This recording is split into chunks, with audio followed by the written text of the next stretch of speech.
गायब झालाय तेच कळलेलं नाही. अहो पुरावे कसले पुरावे मिळणारच नाही. अहो बायको नाव देते ना. अहो तेव्हा असं प्रेशर होतं की महादेव मुंडेची फॅमिली हलू शकत नव्हती.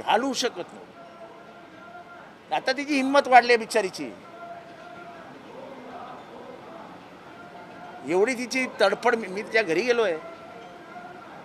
ती बिचारी अशी झाली, अशी खंगून गेली बिचारी.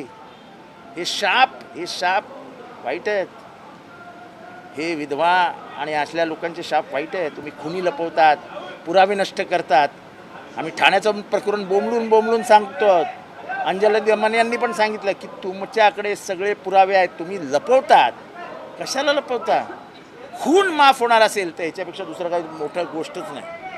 तुम्ही एकीकडे म्हणताय की सरकार जे आहे ते विरोधकांनी जे आवाज उठवले त्या प्रकरणामध्ये काही ऐकत नाहीये, पण दुसरीकडे काँग्रेसनी त्यांच्या तीन नेत्यांना विजय वडेट्टीवार, अमीन पटेल आणि सतेज पाटील यांना नोटीस बजावली एक प्रकारची आणि त्यांना विचारणा केली की जनसुरक्षा विधेयकावर तुम्ही आपण जे ठरवलेलं होतं त्यानुसार कारवाई का केली नाही, त्यानुसार तुम्ही आवाज का उठवला.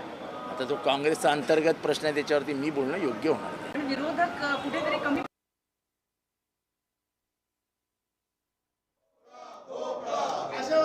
मिळालं काय? शेतकऱ्यांना मिळालं काय? शेतकऱ्यांना मिळालं काय?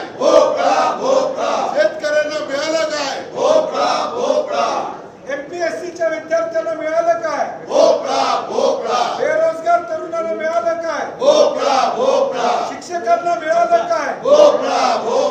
लोकल मधून प्रवास करणाऱ्या प्रवाशांना मिळालं काय? लोकल मधून प्रवास करणाऱ्या प्रवाशांना मिळालं काय?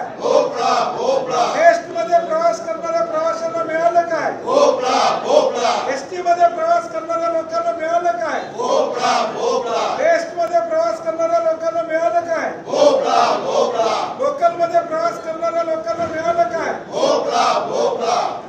अरे या सरकारचं शेवटी करायचं काय?